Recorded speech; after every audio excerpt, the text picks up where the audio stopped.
Good morning, everyone, and welcome to our California-Nevada chat for Friday, June 23rd, 2023. My name is Len Dumas, Executive Director for the Northern California PGA section, and on behalf of our President, Eric Lippert, and our colleagues, Executive Directors, CEO Nikki Gatch, and President Eric Lohman of the Southern California PGA, we thank you for your continued support of our chats. And of course, thanks to our on-air team of Bryce Seaver, Shelby Zell, Steve Monday. They make sure that all of this happens, and we're grateful for that. You know, we find ourselves here in California between championships. The U.S. Men's Open just completed at Los Angeles Country Club, and we congratulate, Wyndham Clark on his victory. Just an incredible event. And then we have the U.S. Women's Open in about 2 weeks. Actually, 2 weeks from yesterday will be the first round here at Pebble Beach. And then how fortunate we are in California to just keep hosting championship golf, as we also have the U.S. Women's Amateur headed to Bel Air this coming August. This morning, we have a bunch of locals, which is great, that are just accomplishing great things. Michael Block, Southern California section PGA member, and Michael has had some incredible experiences at the PGA Championship and since then, so we'll talk about those. And then Philip Dawson, our Northern California section member and a longtime coach, mentor, and caddy to Corey Pereira. And Corey is here with us as well, discussing their journey leading to Corey being in the U.S. Men's Open, the personal triumphs and everything that goes along with life. Right? And of course, Craig Kessler, Director of Public Affairs for the Southern California Golf Association, to bring us up to speed on what's happening legislatively and what we need to be paying attention to as an industry here in California. So President Eric Lippert was not able to join us this morning. So at this time, I'll turn it over to Executive Director and CEO of the Southern California PGA, Nikki Gatch. Nikki. Thanks, Len, and good morning, everybody. Thanks to our guests for joining us this morning. I think we'll have an exciting hour ahead of us, and appreciate you all being with us. I know everybody's extremely busy these days, so we do appreciate it. Michael, we're going to start with you. And wow, what a ride, right? Probably the last 30 days or so have been the craziest 30 days of your life, I can only imagine. Everyone knows the story. T15 at the PGA Championship, that gets you in the championship next year. Following that, you had the 2 exemptions down at Colonial, at the Charles Schwab, and then up at the RBC Canadian Open. Kind of a loaded question, but what's been the biggest change in your life? What does your day-to-day look like? How different is it? Yeah, I'm glad they're still paying me here, because I haven't been here very much as of late. I was excited to see there was a paycheck on my desk when I got back from being gone for 2 consecutive weeks, but I did get that okay in that video from my general manager to be able to go out there and go to Colonial. And then he came to actually Toronto with me to the RBC up there. So it's been great. Nothing bad has happened. It's been all positive stuff. It's definitely been a dream ride for me, as far as, a guy that loves golf as much as I do and loves the sport and loves everything about it. To be able to go out there and represent the PGA of America, Southern California, has been a dream. And now, the timing is what I just don't have very much time. I still have 1,000 emails that I have yet to respond to, 1,000 texts, 1,000 DMs. I finally got caught up in my invoices, receivables. The other day, my wife came in and got all the boxes out on the floor, get all the merchandise out that had been piling up. So, yeah, I play a lot better when I don't have boxes in my office and everything's good and the staff is good and happy and the club's running well. And so, yeah, I'm in a good place. I head out Wednesday now for Scotland. So now I'm headed out for the final qualifier for the British Open. So I leave then, and Lion Lazar, a fellow new PGA member here in Southern California, is on the bag. So we're going to go have one heck of a good time in Scotland and hopefully get it done. Awesome. Well, good luck to both of you there, and we know you'll have a great time regardless. But hope you play well and make it another big stage. You talked a little bit about time management. I mean, we all know how important that is in our everyday jobs and lives, but I can only imagine the additional challenges that you have, balancing not only your job, like you said, I mean, they're incredibly supportive of you there. We know that, and you all, it's a great family there at Arroyo Trabuco. But it's got to be a challenge. And then your family life, you've got two boys that are very competitive golfers in their own right. You got your students to balance, and you got your own game, and then everything else that is coming at you. So, what does a typical day look like for you right now? I've been able to. It's a beautiful thing where I have great support system here at the club, where my first assistant, Ryan Olson, he took over the scheduling for the shop. He does a lot. He helps me out a lot for the ordering now when I'm not around, which is huge. And then obviously Jeff Cram, PGA member, certified PGA member here. He's been huge since the beginning. He was actually out there at Oak Hill with me and went directly with me to Dallas and was just awesome. Huge help. But that's been what is the most important keys, right? And then my wife's been taking care of a lot of things. The boys are not happy with me that I haven't been able to help them with their swings for the last couple of weeks. But I'm glad that I'm able to be back and help them a little bit as much as I possibly can. But yeah, it's still kind of the same thing, come here in the morning, I caught up with basically most of my business emails. I still have a lot of fan emails and stuff like that I have yet to have happen. And then I've got a pile of fan mail that, this is a pile here. And yesterday was a pretty cool thing. I got the divot from hole 15. I don't know if you saw that I posted it, but the captain volunteer of hole 15 at Oak Hill, I guess he went and grabbed it right after I hit. And which is a cool, keepsake for sure. But so I've had to really, it's kind of like if you have $1,000 to spend on your house and you're like, well, should I paint something or should I put new bushes in or whatever it is? And, I've had to make this detailed checklist of what's most important. What do I need to get done right now? And what can I do in a month, which literally is kind of what some of the things will happen. I'm going to get back to every single one of these people, whether they're on my DMs or my letters or emails. I'll get back to them. I don't know when, but I will get back to them at some point. But I've definitely had to make a checklist and get the priorities set in the correct order. For sure. Lynn, how is your fan mail pile looking? The only thing we have in common, I do have a bunch of divots hanging around the house as well, but for entirely different reasons. I'll just say that. So speaking of the divot, the hole-in-one, the shot heard around the world, so exciting and so cool. It got you nominated for an ESPY this year. I don't know if anybody knows that, for best play of the year. They are taking fan voting, so please go online and vote for Michael. ESPYs happen next month, right? July 12th, I think, out here in LA. So super cool. I know you're going up against a pretty amazing NFL catch, along with a couple of other sports that I'm not as familiar with. So we're wishing you the best and continued accolades for that. Talk to us about some of the endorsements that have come your way. Yeah, that's definitely been a fantastic part of it.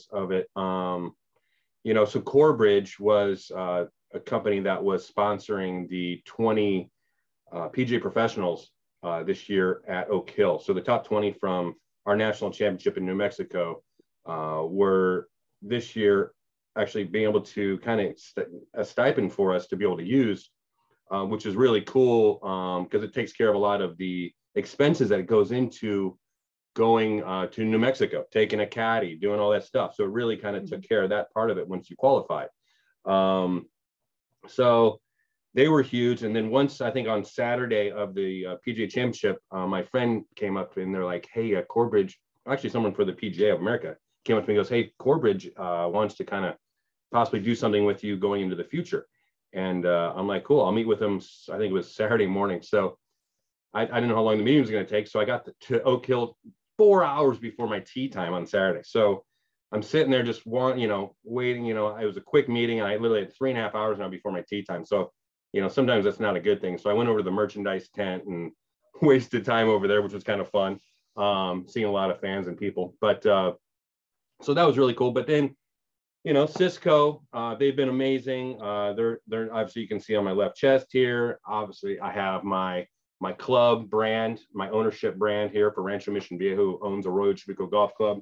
Not a sponsor, but my boss and my ownership, and they've done so much for me that was a no-brainer. They didn't ask me to do this. I did this because how well they treat me. And then obviously, you know, everyone loves the Canes. That the Canes has been a really popular one across the board. So, you know, Canes, they got some great chicken. And you worked a shift at Canes, didn't you? Yeah. I'll tell you what, I worked about 20 minutes behind the counter, but then I worked about 30 minutes in the drive-through. And I have so much respect for these people that work drive-throughs now.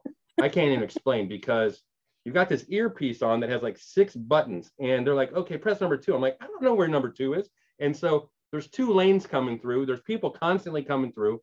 Food's getting thrown at you. Drinks are getting thrown at you, and you're trying to hand out the right stuff. I mean, I don't know if I did anything. I'm sure I messed up a lot that morning, but I was there for like 20-30 minutes, and I walked out, and I was just like, oh my gosh, to do that for like 8 hours I would fall over. I mean, it's so stressful.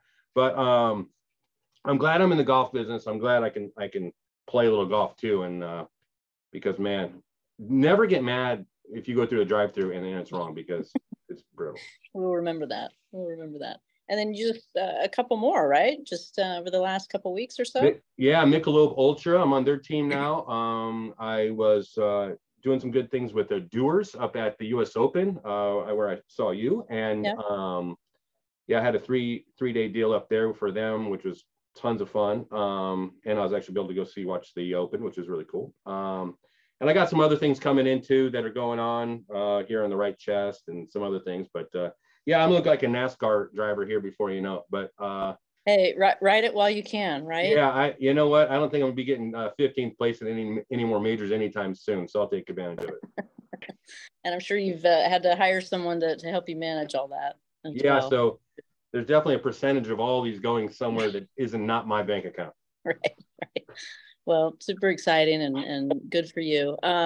Couple other things. So we know the PGA is going to launch, I think this weekend or early next week, a pretty extensive campaign. Recruitment is so important for us, not only in the PGA, but the industry as well. How do we get more people in the industry? How do we get more people wanting to become PGA members? And you are our poster boy to the max right now. And so I'm so glad that they're going to leverage that. And I think that it's going to make such a big impact on some young people that saw you play, and kind of hear your story that, you're not a tour player.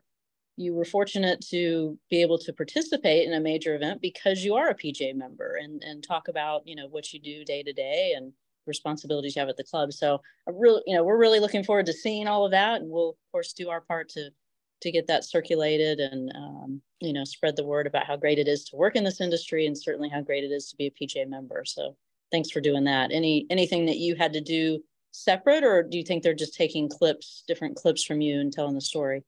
Yeah, I've got the PGA America's coming out to Arroyo on Monday, basically for the day, to do a couple different things regarding that, and regarding kind of a wrap up from the PGA Championship, and then also kind of a thing from the National Player of the Year deal that we'll be doing later on that you'll be invited to, and then some stuff like that, which I'm excited about. I'm all about growing the PGA of America. Like you said, There's no way, I had no chance in the world to be in that situation or position if it wasn't for the PGA of America and I wasn't a Class A member. No chance. So that's a huge thing, and there's a big thing that I want to do from this platform I'm lucky enough to have right now, and that is to give back a ton. I've already been in talks with, I've become good friends with Roger Steele, who you might know, does a lot of things for PGA of America golf, huge influencer.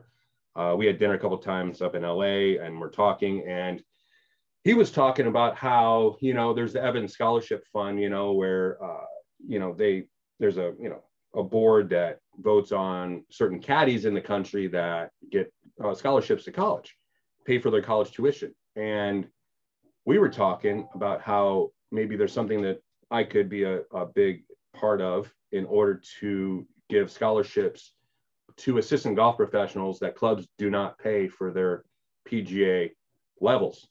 Because I understand how hard it is to pay $2,000 or whatever it might be at this point for a level when you're making 15, 16, 17, 18 bucks. So I really know, I haven't even mentioned this. I know this is the first time you guys have heard of this, but I'm definitely going to talk to Seth Waugh, and you, Nikki, and anyone else I need to in the PGA to start this foundation for the assistants and apprentices throughout the country, and then hopefully get huge sponsorships, hopefully from, like you see the people on my chest, and then also other ones that want to be a part of it. And then hopefully we have, you know, hundreds or thousands of assistant professionals that write in and tell us about their story, and then we can pick, who knows, 10, 100, 1,000 professionals every year that we get to pay for their career. That's awesome. Well, thanks for that, and I look forward to talking to you more about that. We'll wrap up. I mean, it's obviously been a fairy tale year for you. You hit one of your goals that you hadn't hit, and that was to become PGA of America Player of the Year. That was exciting, you know, the first of the year, and then you did well at the PPC and then the PGA and all the stuff that has happened to you. And we couldn't be more proud and happy for you and Val and the boys, and just keep riding the wave. And we're right here, your biggest supporters. But I guess my last question to you would be, where's Michael Block in 10 years? How old will I be? I'll be 57. I don't even want to think about that, Nikki. I don't want to think about that right maybe now. 5. Okay. Oh my gosh. I hope I'm sitting. I hope I'm on a lake somewhere. I want a house now. For some reason, this whole life that I've lived in the last month really makes me want to fish on a lake for some reason. I don't know why, but I was having a long conversation at the U.S. Open with Marco Mira, and I now understand why all these guys, you know, is what they love to do on their off time is to go fishing, because it's such a great escape from just everything else. And I don't know, I officially want to, when I'm 57, I want to be retired. I want a golf course. I want to be at a club that has a golf course in the front, and I want a lake in my backyard with a dock that I can put my lawn chair out there, have my beer, and maybe even a cigar every once in a while if my wife lets me, and fish. And that would be just the most optimal thing. And obviously, hopefully my kids are close and everything else. But yeah, my dad retired at age 55. So I've always had that in my head too, to have that. And after the age of 55, I don't really want to play competitive golf anymore after that. I will play all the way up to 55, no doubt about it. And I hope I'm playing well. But after that point, I'm good. And but yeah, it's a good thing to have. But yeah, I'm actually headed right now. This is really cool. I've got Netflix sitting in the ballroom right now, literally sitting there waiting for me after I'm done with this to do the last. You should have invited him in the office. I mean, I could have been part of. I could have done this from the couch they set up too. But they yeah, so I'll be on the full swing awesome. When it comes out at the beginning of the year, which will be I think exciting, and it's cool to have a PGA professional on that, and to grow the game in that way, and to grow the PGA of America and everything else. So it's an exciting time, and I appreciate you guys having me on. And if I can do anything else for you or the PGA, just let me know. We sure will, Michael. Thanks so much for being on. Safe travels across the pond. Do well. We'll be cheering for you over here. Thanks for joining. Thank you very much. You guys have a good day. Sorry, I got to go. Thank you, Michael. Congratulations. Thanks, Les. I appreciate you. Take care.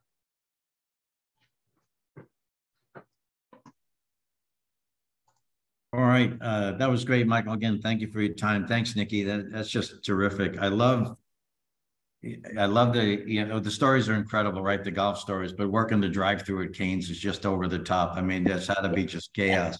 Pretty good. But it's awesome. It's awesome. Great. So, ladies and gentlemen, let's continue on, really with our success stories here in California, and move to our section member, Philip Dawson. Philip is the Performance Golf Academy and has recently relocated up to Truckee. So, Philip, spend a little time with that, and Corey Pereira. And Corey's just an accomplished player himself, and I'd love for you guys, divvy it up as you see fit. But let's talk a little bit about the beginning. Philip, you mentioned you've been working with Corey since he was 11 years old. So let's talk a bit about that journey and how that all led to some great accomplishments on tour through Corey. And Philip, you're an accomplished player in your own right, and how it all ended up at Los Angeles Country Club 2 weeks ago. Sure. Well, first of all, I just want to, maybe Mike will be able to hear this later, but on behalf of all of us in the PGA, I think what an amazing accomplishment what he did. You know, I've been fortunate to play in the national CPC, and I've never made the PGA. And then Mike and I are similar in age, and certainly an inspiration for me. And I think all of us, you know, what we're all capable of if you dare to dream that big. So kudos to him for his accomplishments. And that was really cool to hear some of his story there. So I thought I'd start with that. When it comes to Corey, man, he was the kid who used to nag me on the driving range when I was trying to play. You know, he was the little kid at the country club that we both grew up at, and I'd be home from playing Canadian Tour events or whatever and practicing on the range, and he'd be the kid kind of, you know, nagging at me a little bit to go golf. So I would say our coaching or mentoring more started with, I'd be home and maybe, you know, hey, don't grip it like that, or while I'm out of town, go do this drill or something. And as my playing career kind of started winding down, you know, I saw a special talent in Corey and tried to take a, you know, genuine interest in helping develop his talent. And, you know, we've just been lifelong friends for a long time. He's one of my best buddies. We talk about sports and all kinds of stuff off the clock. You know, I mean, we're friends outside of golf, and it's really been honor and a privilege to coach someone who, you know, has achieved what he has. He was a top 10 junior in the United States. He was a top 10 amateur in the world in college, and won on the Canadian Tour and shot 26 under. So, you know, Corey's accomplishments speak for themselves. And if I've had some small part in helping him get there, I'm humbled to have done that. So Corey, the relationship, right, with generally starts as an instructor, then moves to a coach, and then mentor along the way kind of happens, you know, organically throughout that. But it's really important to be able to feel comfortable, feel safe, right? Agree, disagree, and still move forward. So, you know, how did you realize at what point that Philip was a great match for you? Yeah, just kind of echoing Phil's thoughts. It started off with me being the annoying little kid at the golf club, wanting to play golf with the, you know, quote unquote tour pros, right? And that, I think that in and of itself really made me trust Phil, because he was doing it for his job to start off with. And he brought that same energy when he started coaching me. And we've always treated it like a job. We've always been able to separate our great friendship and our kind of time where we work. And I think Phil's energy and just how much he wants it to has really been a good fit for me. So Corey, talk about your playing career, as Philip mentioned, you know, winning on the Canadian Tour and such, and then really the road to Los Angeles Country Club this year. Yeah, I mean, going back as far as college, you know, I was a very good college player. Maybe came out into professional golf with high expectations, I would say. And the road was a little rough there to start off with, honestly. Pro golf's a different animal. And everyone's good out there. And kind of just felt like I was on the wrong side of a few things, with it being injuries. The COVID year hurt me a little bit. And then most recently we had some health issues in the family, which I'll talk about in a little bit, but just kind of the perseverance through all of that has been the story of the last 4 or 5 years, and just kind of the 2 steps back, 3 steps forward type thing. And Phil and I have just slowly progressed each year, and we've got a little better and better. And I felt like this year it really came to fruition a little bit in a bit of a weird way, where I was able to play in the US Open and compete on the highest level, which for me is honestly, that's my dream. I mean, I've been thinking about playing the US Open since I was 5 years old. So just a tremendous sense of accomplishment, but also makes me a bit hungry for more, and hungry to go out there and compete and be in contention on Sunday next time. Yeah, incredible, Corey, you know, to be doing all that and play at that level too. And Philip, if I remember that you mentioned earlier that, Corey, you really haven't, before the Open, played that many, played that many competitive rounds in 2023. Yeah, I just, so I've only played 3 competitive rounds before the US Open. I, you know, going back to October, my girlfriend of 6 years was diagnosed with a very rare cancer. It was about the worst case scenario. I made the decision to put professional golf on the back burner for the year, be with Leah. She's on round 11 out of 12 of chemo, and she's been through 35 rounds of radiation already. So, made the decision to take a step back and be with her, and kind of at the same time work with Phil on some things that I felt like I've been deficient at in the last couple of years, golf wise. So I was doing that, and then, gosh, locals was probably May, something like that.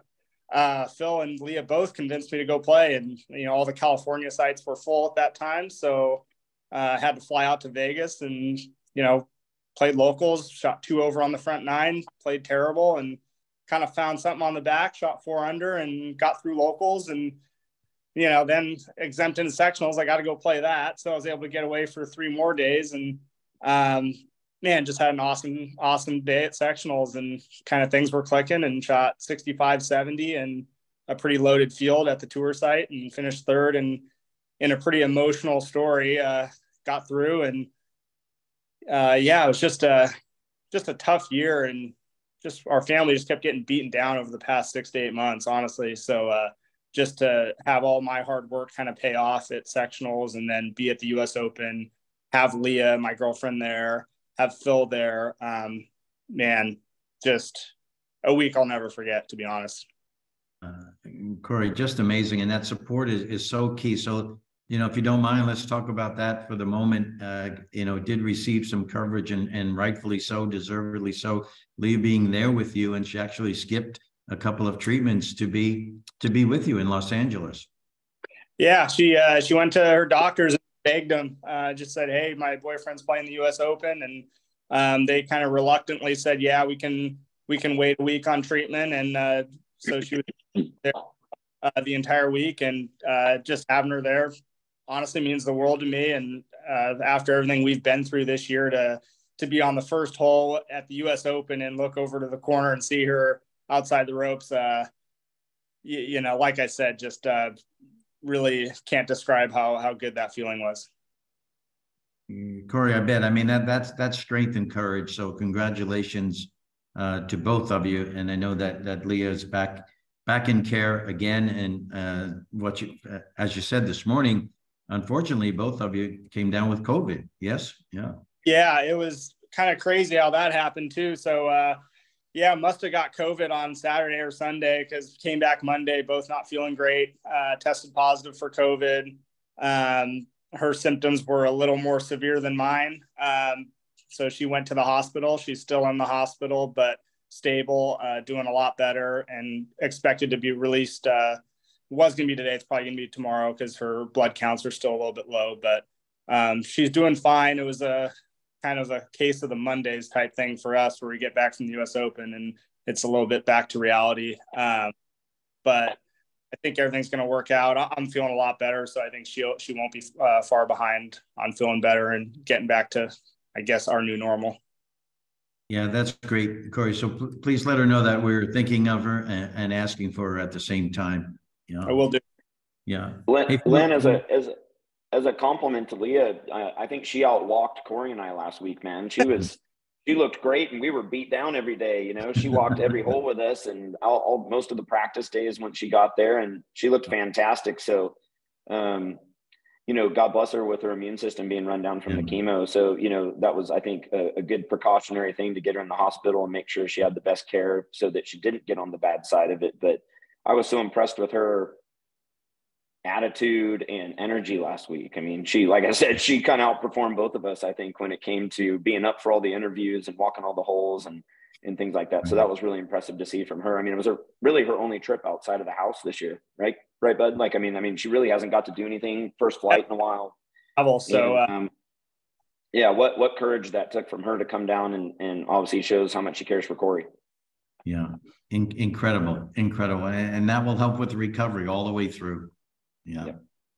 So talk about, let's go to LACC. Philip, you were on the bag, and I hope that he was strong enough, didn't ask you to carry it 1 or 2 holes. He was able to make it all around. But when you got there for practice rounds and stuff, what did you do? How did you look at the golf course? How did you approach the game? What did you feel? Okay, we need to do this here on this hole. We need to pay attention on that hole. And in essence, how did LACC fit your game, Corey? Hey, bud, do you mind if I start real quick? So I'm going to let him talk about the course, because he's got the highest golf IQ I've ever seen in my life. So he'll give a much better description of the the conditions and things like that. But you know, my 46-year-old body in the sectionals, we used one of my carry bags. And last year on Corn Ferry, when I went out with him a couple times, obviously we were using the big staff bag. So I knew that was coming at the US Open once we got there. I knew I was going to be carrying the big one. So I missed the little carry bag in those couple rounds. It was especially because he shot 9 under and played well at the sectionals. That carry bag, man, I could have won another 18 holes after 36 that day. I felt great.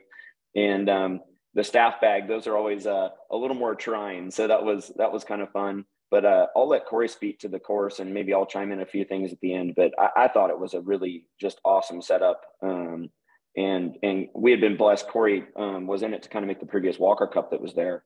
And so we had played it once before. I had gone with him a few years ago, and we had went down and played. But what are your thoughts on the course? Because you, like I said, you know golf better than anybody. You got the highest golf IQ I've ever seen.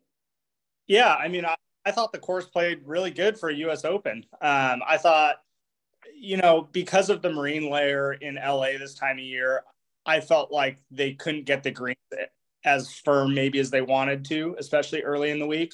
So that kind of left the door open for some scoring opportunities. With that being said, you got 5-6-inch Bermuda grass rough down both sides of every hole. And there's multiple 510-yard par fours. There's 2 300-yard par threes. So, I mean, don't get me wrong, it's not easy out there by any means. You know, I shot 7 over for 2 rounds, and, you know, to be honest, you know, I played okay, not great, but not that bad. So it's hard out there. But, you know, I thought just with that marine layer, there were some scoring opportunities. You saw 2 guys shoot 8 under the first round. I thought those were incredible rounds. But then as the week got on and they stopped watering, you know, scores came back to reality a bit. And I think, did 10 under win? I think Wyndham shoot 10. Yeah, so 10 under wins. Other than 3 players, 4 or 5 under, you know, yeah, it wasn't easy out there. But in terms of the course, I thought it was a bit unique for US Open, but a lot of good golf holes, good test, maybe not a great course for spectators, to be honest. But the course itself, I was a big fan of it. I thought it played great. And really the spectator issues, Lane, I thought was more, a lot of the holes crisscross. And so to get the roping appropriate to protect the players, yet still let the crowd kind of interact with the players was difficult on a few holes, because you'd be hitting over people's heads and stuff if the roping was, say, more traditional to a normal tour event, you know, that we've been at. So I don't think they did anything wrong. I think just the property didn't allow for a few of the holes to be great spectating how it was roped off. But it was awesome. And I think, you know, I would echo Corey's sentiments there. I think it was a fine line between getting great, and I think that's why you did see the disparity in the scores, right? If you were really spot on and maybe you got a couple good breaks in the rough, you could kind of, you know, shoot something in the 60s. We shot 71 in the first round. That could have easily been 68 or easily been 75, right? But I mean, it was kind of like, you know, that one could have went either way. And I think that's why you did see the scores balance out over time. I think the longer you put yourself out there in those situations, you're going to hit it in the rough a couple of times. I mean, we had 2 balls that were no more than 2 feet off the fairway that we couldn't advance more than 50 yards. So you had to kind of really be spot on. And then occasionally, if you hit it in the rough, you might get a decent lie where you could take a look at the green. And I think that was key probably in the guys that played well, getting a couple of those too, on top of playing tremendous golf, by the way. Yeah, I would also say that another interesting part of that setup was there were a few opportunities on the front 9 between number 1, number 6, number 8, maybe number 3. They're by no means freebies, but you know, there's easily a 2 to 3 under potential on that front 9. And then after you get past 10, I played 5 9-hole rounds on that back 9, 3 practice rounds, 2 tournament rounds, and I didn't make a single birdie. That back 9's really, really hard. So, you know, it's just mentally a tough course too, because, you know, if you don't get your birdies on the front 9, it's hard not to press that panic button. And if you do, and then you bring it back a little bit on the back 9, it feels like a frustrating round either way, just with that finishing stretch being so difficult. Yeah. Lynn, I think too, you know, we shot 1 under the front 9 the first day. And I think when I looked at the leaderboard when we were making the turn, again, that's so early in the tournament, you're almost just looking just to see how things are going. I mean, it doesn't matter at that point, but I think we were 19th or something like that. And so, and we had a couple guys that we tied or beat in the first round that ended up in the top 10. So, that tournament to me is really just a test of perseverance and sticking to your plan. And, kind of like Corey said, you got to make hay on a couple of the holes if you can. Right. And then once you get to 11 in, it was just, you're just trying to figure out a way to make a boring par on every hole. And that was tough. I mean, that was tough. And if you occasionally make a 25 for 30 footer for a birdie or something, great. Yeah, on that, Corey, that 71 in the first round, you were third in strokes gained putting, just about 3.5 strokes gained, and so obviously you had some really great controls, some really great reads and rolls there. But do you think about that? Knowing I have to take advantage of everything here in the front because we're heading to the beast in the back. Does that weigh on your mind? Because that conflicts with trying to stay in the present as best as you can, right? Yeah, I think that's a part that makes that course difficult. For me that week, I just felt like the whole week I wasn't hitting the ball my best. It was just kind of those weeks that, wasn't making great contact even in prep, and just some small misses with the driver that at a US Open you can't afford. So I did feel some pressure on that front nine to, hey, I need to go make some birdies and get things going. And I felt like I did. I shot 1 under on that front at a US Open. That's pretty solid. And 2 over on the back. I was pretty happy with that first round. I putted really well. I again, just didn't hit the ball great, but really grinded hard, dug my feet in and putted well. So I was happy with that start, going into a morning round, the second round. And, unfortunately that second round, I just didn't hit the ball good again and just never kind of got that worked out during the week. But, that first round, I was very happy with a lot of things I did and take away a lot of confidence from some of those putts I made. So just 2 more things. And again, congratulations to both of you. And Nikki brought this up with Michael Block about time management. I think you had late Thursday, Friday, late early, if I remember correctly. Yeah. So how do you manage all that time before you tee it up on the first round when you're in the second wave and then turn it around so quickly the next day? Well, especially since it was my first one, I mean, I'm just so antsy and ready to go, right? That I have to wait till almost 3 o'clock to play. I mean, it's like torture. I remember just being so ready to go that first day. But, we just got a late breakfast. We watched some of the broadcasts leisurely. We had a nice little Airbnb a couple miles from the course. We just hung out there. I got some light gym work in. And then by that time it was a little after lunch, and we headed to the course. So that wasn't a huge deal, but I do remember being pretty ready to go, to say the least. And once things starts, it's really kind of the other way when you have late early, because you start at 2:30, you're done by 7:30. You have to get a quick dinner, and then you want to get to bed because you got to get up at 6 the next morning. At least I do, to get my gym work in the morning. So the turnover time is pretty quick. And, I always feel like that late early time is really good when you're playing well, because you just kind of keep that momentum going.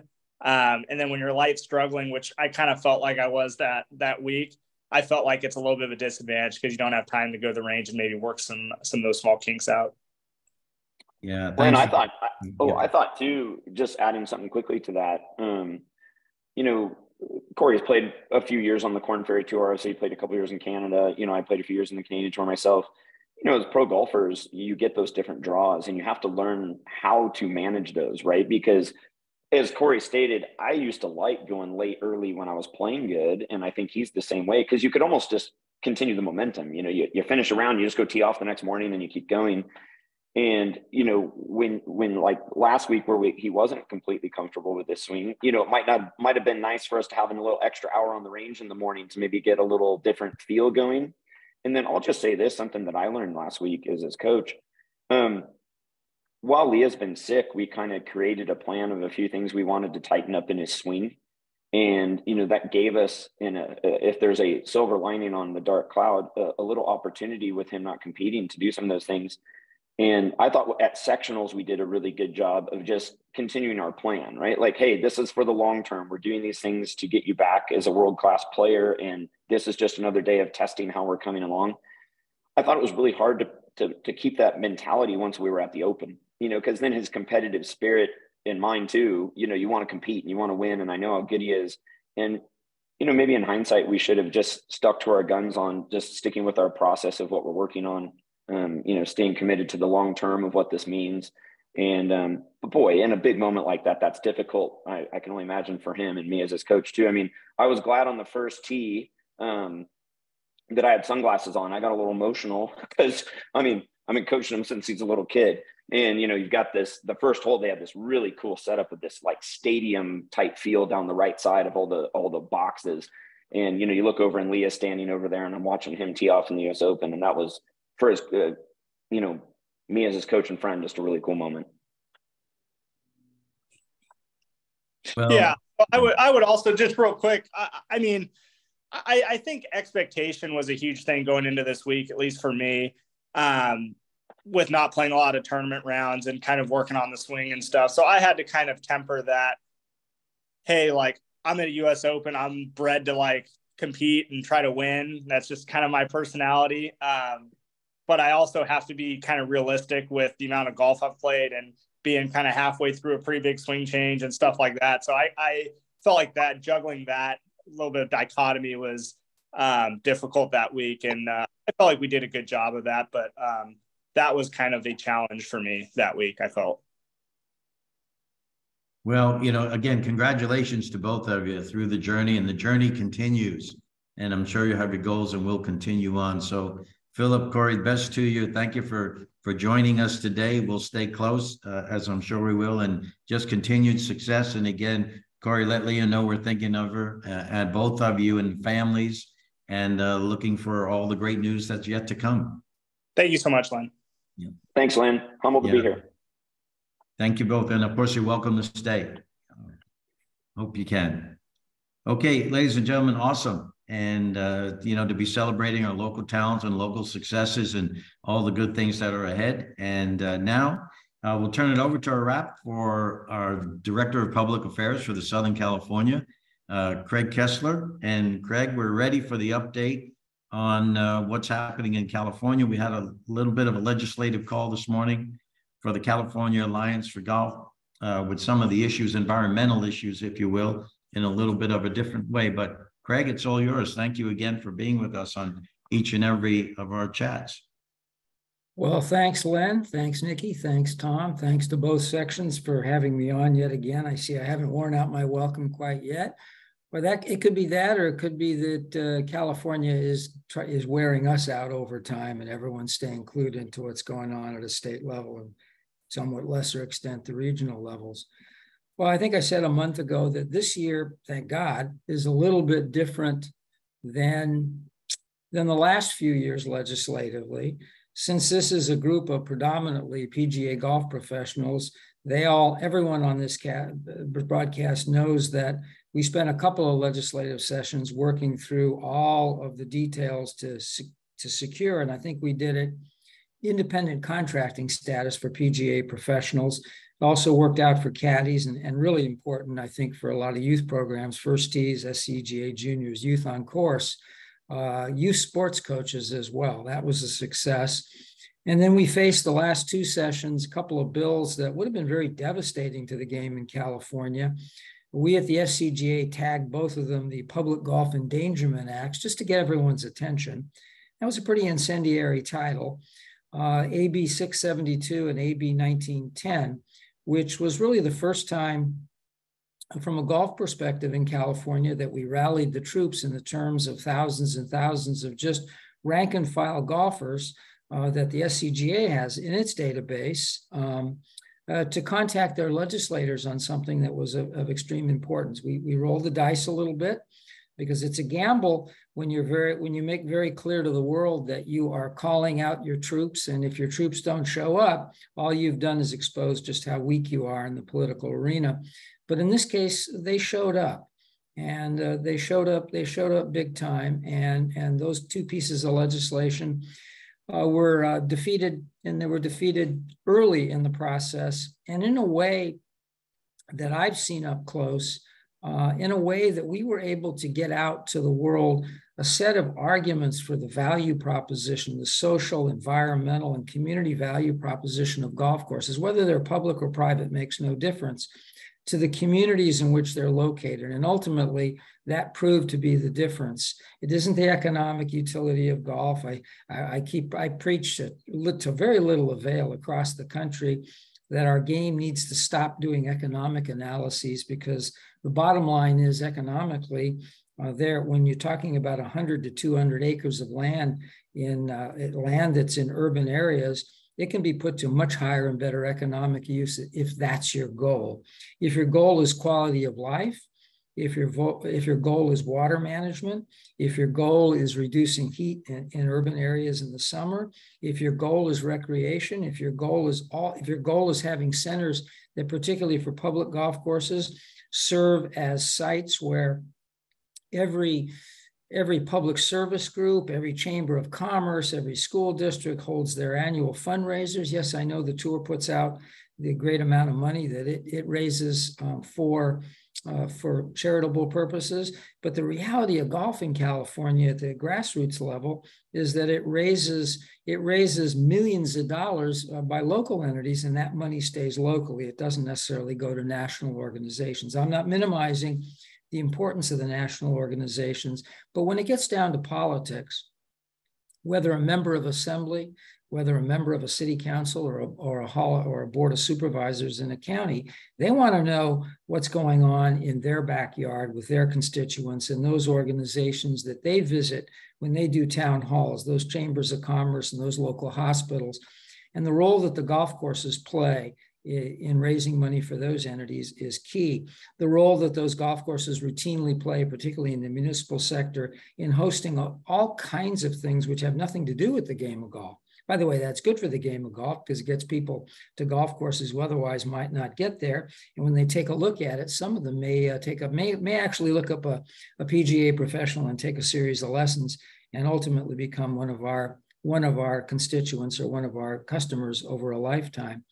So in recent sessions, so we're able, as much as, I think as much as it was frightening to be so directly assaulted in the state capitol. And for those whose memories need refreshing, this would have brought hundreds of millions of dollars of free money to cities and developers to chop their municipal golf courses into housing complexes. Again, I think golf was very, very deft in making clear that golf has no problem in participating in solving what everyone in the state of California finds to be our number one issue, and that is housing, the cost of it and the shortage of it. However, we don't want to be the only ones to participate. And I think one of the statistics that we got out there and will continue to get out there is that if you take the 1,000 golf courses in California and add up all their acreage and put them all together, it's 144,000 acres. If you just take the acreage within the Santa Monica Mountains Conservancy, which is almost entirely within the city limits of Los Angeles, which has an acute housing shortage, and the amount that's taken permanently out of circulation for the purposes of any kind of development is 155,000 acres. Now, that's not an argument for developing those acres. In fact, I think that's a stupid idea too. But it's just as stupid as developing the golf courses in California into housing as well. So we keep that in mind, and that was even an interesting component or adjunct to what was, I think, ultimately earlier this week, the SCGA's response to an op-ed that appeared in the Los Angeles Times during U.S. Open week, and I'm not going to give it any more oxygen than it already had, which made much of the issue of the encumbrance of land that the site of the U.S. Open did. So, and I don't think we ought to be shy about pointing out the public policy benefits of continuing those dispensations and moving forward. So that was an enormously long introduction to explain that this year is a welcome relief in Sacramento, maybe because of some of the successes we've had in the past, whether it was I consider to be proactive successes on COVID and very proactive successes, whether it's independent contracting or some of the environmental issues that are frequently on tap in Sacramento, or in the case of defending ourselves and our very rationale for being in the state, whether it was Assembly Bill 672 or 1910. we're continuing to, I think, to move in a positive direction. We are looking at a couple of bills this year. We looked at one that was very damaging, that struck us as a very strange one, AB 1590, that would have banned the uses of all non-organics for a certain kind of golf course attached to a certain kind of resort in the coastal zone. But that bill completely imploded in front of the Natural Resources Committee of the Assembly in a way that I've seen few of those kinds of bills implode. So that was good news, and a testament, I think, to golf's good reputation in water management and environmental management.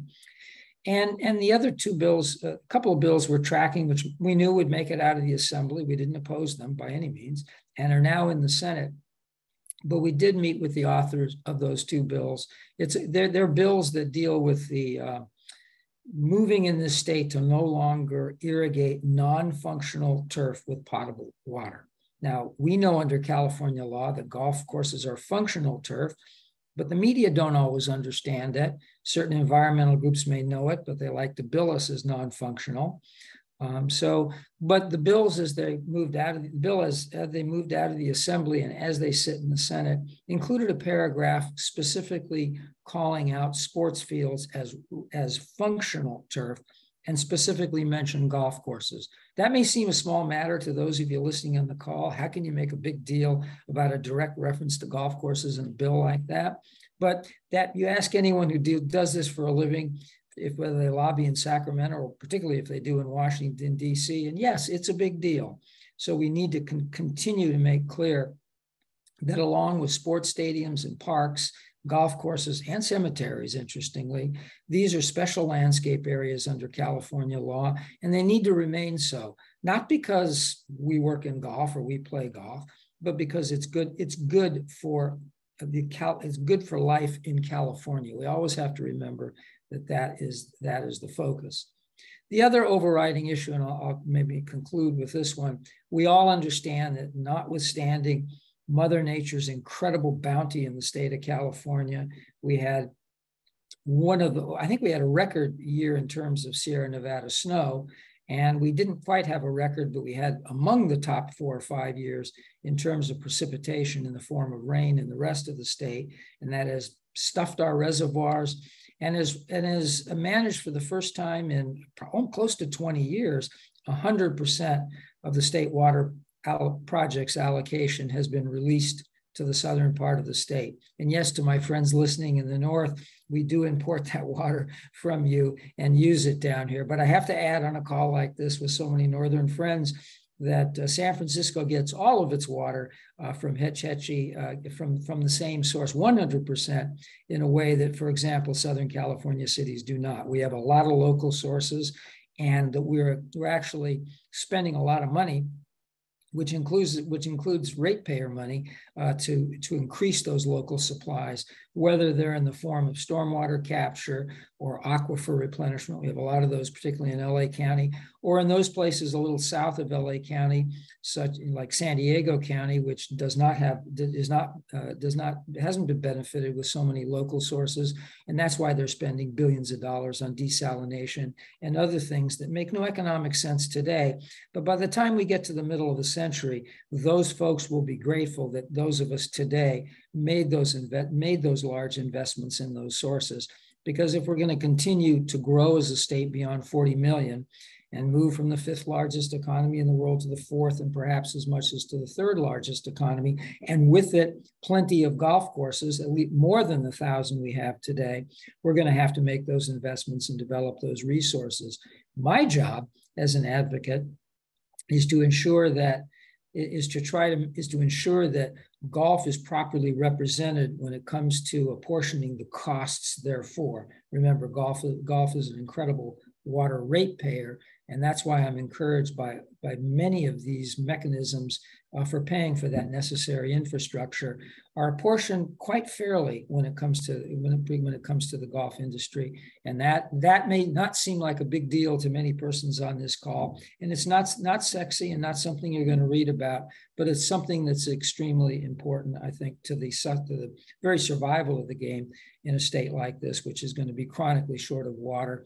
And keeping in mind, when I say chronically short, that may seem like a strange comment, right now with the reservoirs, not only full, but we have a program as the snow continues to melt, and it's going to melt right through the summer, that we're going to have to relieve the pressure on the reservoir so they don't overflow. It'd be nice if we could capture that in the future, but those things take years to plan, even more years to construct. And so we have to live with what we have. But do keep in mind the great backdrop is that the Colorado Basin was helped a little bit by this year's winter, a little bit, not much. Enough so that Arizona, Nevada, and California were able to come to a short-term voluntary agreement that between now and 2026, when all of the compacts and the arrangements of the 7 states in the Colorado Basin expire, we're going to be giving up 3 million acre feet annually. With the California's contribution hasn't been finally determined, but it's probably 1.6 million acre feet. And that is going to definitely affect those customers of the Metropolitan Water District in Southern California, which is 19 million of us, and those in the Coachella Valley, to a lesser extent, the relationship there between their water sources and the Colorado River are very complicated. However, keep in mind for the 120 golf courses, the central organizing principle of long-term planning in water has been to wean the golf courses off of the aquifer by substituting raw water off the Colorado River. Now, the aquifer is deep and rich, but to keep it in a state of replenishment, golf had that. That was golf's role in participating in that area. So, and that was predicated upon what was really almost an unlimited supply or allocation off the Colorado River. Well, that is now limited, and it's going to be further limited moving past 2026. So now, is it an onerous limitation? I don't think so. And the great news about that great golf mecca, and that is the greatest concentration of golf courses in the nation, is that they haven't played a lot of the cards that golf courses up and down the state, golf courses in Marin and Contra Costa County, and in Los Angeles and Orange and Santa Barbara County, they've been playing a lot of cards in terms of regrassing, maximally efficient irrigation systems, turf removal, all kinds of things. And as you play those conservation cards, you start running low in the deck. Well, that deck of cards is still pretty full in the desert. It's a little bit of a culture shock to them because they've been accustomed to something different, but there are a lot of fascinating things going on and a lot of interesting cultural shifts among the clubs that are starting to learn that, passably green in the winter is okay. It doesn't have to be bright green. And even those who come from Sweden or Canada or Michigan, other places that are cold and want that bright green in the winter, they're no longer going to get it in Arizona or Nevada anyway. So passably green might work in the California desert to their satisfaction. And so I'm feeling pretty optimistic about things moving forward as well. So if there's a common theme here, we got a little break, some of it from Mother Nature, some of it from the great past performance of the golf community in terms of water conservation. And much of it, I would have to say, we have upped our game, I think, certainly in Sacramento, we've upped our game among a lot of legislators in this state that maybe 10 years ago, particularly in urban areas, looked at the golf courses the way we might look at the Rat Pack down in Palm Desert, as something as an anachronism out of the 1960s, part of yesterday's California. Tomorrow's California will have something different. That impression has changed a great deal as I'm seeing urban legislators for a variety of reasons, and those reasons have to do with, I think, a lot of golf organizations in this state, not necessarily the big ones you're thinking of, but a lot of the small grassroots ones that have fallen in love with our game and have translated that love to the communities in which they do their work and in which they reside and in which they golf. And that is the most important thing to remember going forward, that 90% of the population does not play golf in California. And what their impressions of the value that we bring to their lives will absolutely determine our long-term fate in terms of the laws and the regulations, and very importantly, the media coverage that affects both moving forward. So keeping in mind that always remember, and I spent a few days out at the Los Angeles Country Club, and it was a great and grand party, but it was a party among the converted, the much more important work of golf. That's a great, I love the championship and watching that, watching the greatest golfers play a great golf course with a great deal on the line. Everyone who plays golf loves that. But I want everyone to keep in mind that, particularly golf professionals, that what you do at your club, what you do, particularly if you work in the public sector club, will have probably more to do with the long-term sustainability of our game than what happened at that site that day. Never forget that. And I say this to so many audiences. I was with some audiences this week of just municipal golf clubs, and I told them the same thing I'm telling you as golf professionals. You're more important. What you do at that grassroots level, you may think the high and mighty, you may think those great things are more important. They're not. What you do is most important, because most persons in this state will gain their impression of the game from you. They'll gain it from community groups, and they'll gain it from the way in which we project our face to the rest. So with that admonition to get out there and promote our game at every level that you can in your world, I'm going to turn it back to Len and to Nikki and to whoever's running this broadcast. See, I kept it right to the 15 minutes. Maybe I went to a 16th minute, but I have a reputation to maintain. Again, thanks for having me. If you have any questions, I'll be happy to answer if there's any time left. Yeah, thank you, Craig. And once again, for keeping us informed of what we need to know, in the complexity that the state of California is. And you said something really important that we've talked about a lot, but it can't be said enough. And your closing remarks, that a lot of the success is just based upon everybody's day-to-day activity and playing by the rules, going back 3 years now when the golf handbook came out and so on and so forth. So thanks, Craig, and thanks everyone for just being tremendous professionals, tremendous advocates, tremendous partners of the game, because it all leads to our mutual success, and we'll continue to ride the wave, as Nikki mentioned with Michael. And Nikki, it's time to start wrapping up. Well, another great chat, Len. Thanks and congrats, and thanks again to Philip and Corey and Michael, and of course Craig, for another great chat. And thanks to all of you for joining us. We continue to see great numbers, so that means we'll continue forward with these chats. I think we have identified July 28th as our next chat. So more to come on that. And we wish everybody a great rest of June and, safe and fun July 4th holiday. We'll see you at the end of July. Yeah. Thanks, Nikki. Thanks, Tom, for being with us. Bryce, Shelby, Steve, and of course, Michael, Corey, and Philip. Just a real positive start to the weekend. So best to everybody, look out for each other, take care of each other, and we'll see you in about a month.